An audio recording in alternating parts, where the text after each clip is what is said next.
अगर तुम यह वीडियो रात 12 बजे देख रहे हो तो एक बात याद रखना, कभी भी किसी भी समय, चाहे दिन हो या रात हो, टाइम किसी भी समय तुम्हें अगर 5वीं मंजिल पे जाना पड़े 502 वाले रूम में, तो वहाँ पे जान की सूचना भी है। क्योंकि मैं आप सबको 502 नंबर वाले रूम की एक ऐसी घटना और एक ऐसी कहानी सुनाने जा रहा हूँ। मुझे सचमुच आप सबका दिल दहल जाएगा और आप सबके पैरों तले जमीन खिसक जाएंगे कि भाई आखिर ये कैसे हो सकता है, इतने राज, इतनी सारी कहानी, मतलब कैसे छुपाई जा सकती है। 18 साल से कम के बच्चे देख रहे हो तो प्लीज़ भाई निकल जाना, और 18 साल से उम्र के लोग देख रहे हो तो प्लीज़ स्टॉप यार। आप सब यहीं पे रुको और इस वीडियो का पूरा से पूरा मजा लो और अपने भाइयों के साथ शेयर करें। चलो स्टार्ट करते हैं।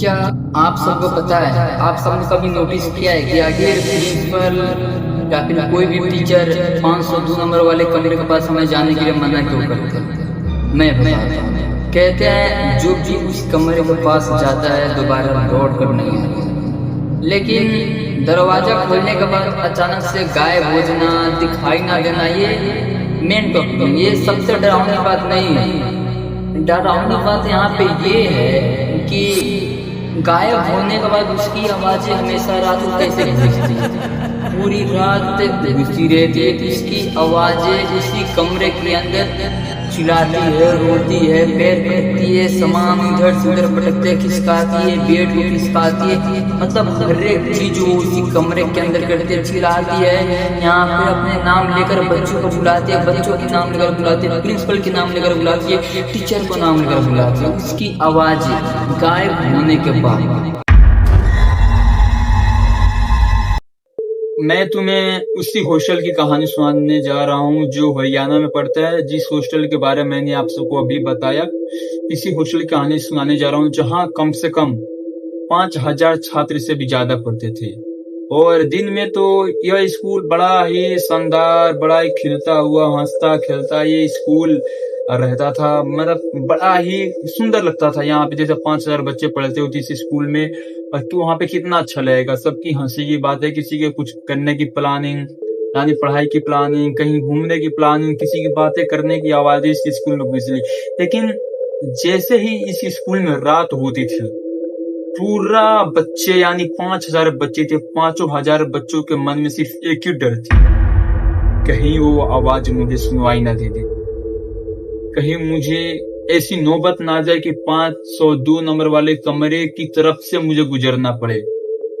वो कमरा नंबर है जहाँ पे सारे के सारे बच्चे डरते थे, यानी 5,000 10,000 के अंदर में जो भी बच्चे थे सारे के सारे इसी कमरे से डरते थे। वो कमरा नंबर है 502। बात करें तो उसी हॉस्टल में रहती थी दो सबसे अच्छी दोस्त। यानी उस स्कूल में बात करें तो सबसे, मतलब हर एक पंथ की दोस्ती तो थी वहां पे, लेकिन सबसे प्यारी दोस्ती और सबसे खास दोस्ती अगर पूरी स्कूल की बात की जाए तो इन दोनों की भी थी। अब इनको दोस्त बोलो या फिर सहेली बोलो, यानी बहुत ही प्यार से रहा करते, साथ खाते पीते रहते, उठते बैठते सोते, पढ़ना लिखना सब साथ में इनका था। इन दोनों का नाम था, एक का नाम था पूनम और एक का नाम था गुडी। उन दोनों लड़कियों की बात की जाए तो दोनों पढ़ने में बहुत तेज थी, हमेशा टॉप आते थे, हमेशा मतलब अच्छे नंबरों से पास होते थे। लेकिन उन दोनों लड़कियां में से एक जिसका नाम था गुड्डी, उसकी शौक की बात करें तो उस बाकी लोगों से अलग थी। वो बहुत स्कूल के बाकी लोगों से अलग थी और वो अपने फ्रेंड से भी अलग थी। जिसका नाम था पूनम, उससे भी बहुत ज्यादा अलग थी गुड्डी। और गुड्डी की शौक थी कि उसे रहस्य सुलझाने का बड़ा ही शौक था। उलझी चीजें सुलझाते उसे बड़ा ही मजा आता था उसे सुलझाने में। एक दिन शाम की बात है, जब दोनों अपने पूरे काम धाम पढ़ाई लिखाई खत्म करके जब छत पर बैठे थे आराम करने के लिए, और चटाई बिछाई हुई थी और दोनों बैठे हुए थे, और जो गुड्डी है, गुड्डी तेल उल हाथ में लगा करके और पूनम की सर में मालिश कर रही थी। अब इन्हीं दोनों कुछ अपनी बातें हो रही थी, अपने लाइफ के बारे में बातें हो रही थी, हंसी मजाक खूब कर रहे थे। तभी अचानक से कुछ ऐसा होता है, नीचे से एक बहुत तेज चीखती हुई आवाज आती है, चीखती चिल्लाती हुई आवाज आती है।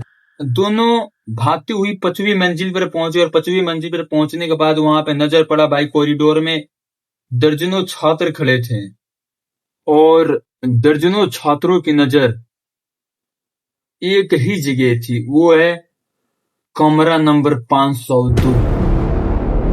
देखा उन्होंने दरवाजे पे लाल धागा, काला धागा और काले कपड़े में बहुत सारी जो है लौंग इलायची सब बहुत सारी जो चीजें अंदर होती है वो सब बांधी हुई थी और राख जैसी कुछ दरवाजे पे लगाई गई थी।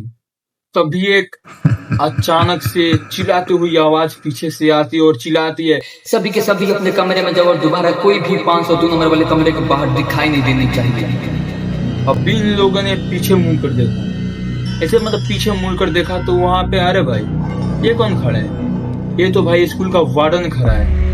अब गुड्डी के अंदर कोई तो कीड़ा उछल रहा था। अब गुड्डी नहीं गुड्डी, हाँ जिसका नाम गुड्डी था, अब गुड्डी ने पूनम से कान में कहा, पूनम एक बात बता, ये इतनी सारी सुरक्षा सिर्फ एक बंद कमरे के लिए, ऐसा क्यों?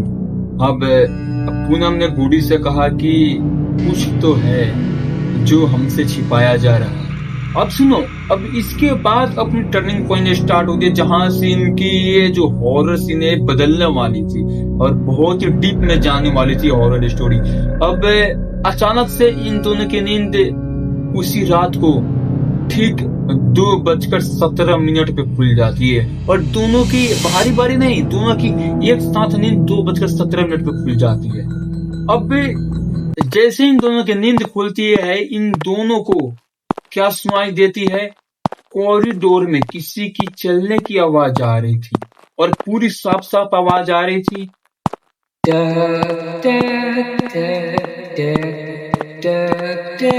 ऐसे ऐसे चलने की आवाजें आ रही थी।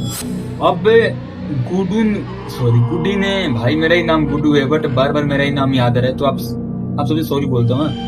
अब जो है गुड्डी ने जो दरवाजा होता है इतना बड़ा वाला, बेड से उतर के दरवाजे का नीचे गई और जो इतनी सी जगह छोड़ी थी, बस इतनी सी जगह छोड़ी रहती है और इतनी सी जगह के नीचे से ऐसे झांक कर देखती है,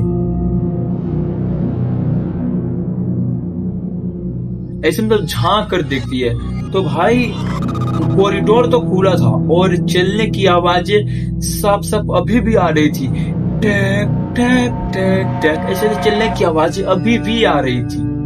अब गुड्डी ने जैसे ही दरार से, यानी गेट के नीचे जो दरार होती है उसके नीचे से झांक रही थी, तभी अचानक से दरवाजे पर किसी की 3 बार दस्तक होती है।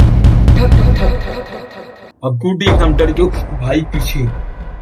अब गुड्डी बहुत ज्यादा डर चुकी थी और पूनम भी बहुत ज्यादा डर चुकी थी। अब दोनों डरते एक दूसरे की शक्ल की ओर देखते, भाई इनका शक्ल तो सड़े हुए आलू से भी गया हुआ था। और तब भी अचानक से बाहर से एक आवाज आती है। वो कौन सी आवाज थी? 502 नंबर वाले कमरे का दरवाजा मत खोलना। भाई जैसे ही वो आवाज आती है, इन दोनों के शरीर में एकदम से सिहरन सी दौड़ गई। और गुड्डी की बात करें तो गुड्डी थोड़ी तो भाई हिम्मत वाली थी, मतलब नॉर्मल सी हिम्मत वाली थी, लेकिन 2 बजे रात को अगर किसी के दरवाजे पर दस्तक आए, उसे सुनाई दे 502 नंबर वाला रूम भूतिया है, उसके अंदर की उसके दरवाजा खोलना मत। अब क्या भाई कितनी हिम्मत, उसकी खुद फट के 76 हो जाएगी। अब थोड़ी तो हिम्मत जुटा इन दोनों ने और अपने रूम का दरवाजा खोला, लेकिन जैसे ही उन्होंने गेट खोला तो क्या पाया, भाई बाहर तो कोई नहीं था। बाहर कोई नहीं था, वैसे आंखें बंद कर गया, वैसे जैसे इधर घूमा, मैं नीचे की मुंह करके जैसे इधर घूमा, भाई देखा हुआ उसकी नजर नीचे फर्श पर पड़ गई और फर्श पे पड़ी तो उन्होंने क्या देखा, भाई एक जंग लगी चाबी नीचे पड़ी हुई थी फर्श पर। और उस चाबी के जो मतलब चाबी होती है, चाबी का गुच्छा, तो वो गुच्छा नहीं था, वो सिर्फ सिंगल एक चाबी थी और उसके ऊपर एक टैग लगा हुआ था और उस टैग पे लिखा हुआ था कमरा नंबर 502। भाई कसम से पूनम और गुड्डी की पूरी जो है हवा निकल चुकी थी और पूनम और गुड्डी एक टक दूसरे को देखने लगे और उस चाबी को घूरने लगा। भाई साहब, चाबी पर धूल जमी हुई थी लेकिन चाबी पर लिखा 502, वो बिल्कुल साफ साफ दिखाई दे रहा था, जैसे उसे उस चाबी को किसी ने अभी अभी साफ करके इसके फर्श पर डाल कर गया हो। और गुड्डी ने कांपते हाथों से उस चाबी को उठाई और जैसे ही उसने चाबी को अपने हाथों में उठाया, पूरा कॉरिडोर, यानी जिसको हॉल बोलते हैं, पूरा कॉरिडोर जो है उसमें लाइट चली गई, अंधेरा हो गया और थोड़ी बहुत हवा आने लगी, साए साए साए साए करके हवा आने लगी। अब कुछ देर बाद 5-10 मिनट बाद फिर लाइट वापस आई, तो इनके ध्यान उस मतलब 502 नंबर वाले गेट पे गई और वहां पे एक नोटिस बोर्ड मतलब प्रिंसिपल ने चिपका रखा था स्कूल के, मतलब चिपका रखा था 502 नंबर वाले कमरे के बाहर एक नोटिस बोर्ड थी और वो नोटिस बोर्ड के ऊपर एक और नई लाइन लिखी हुई थी, पहले नहीं थी लेकिन एक और नई लाइन लिखी हुई थी। उस नई लाइन पे लिखा था,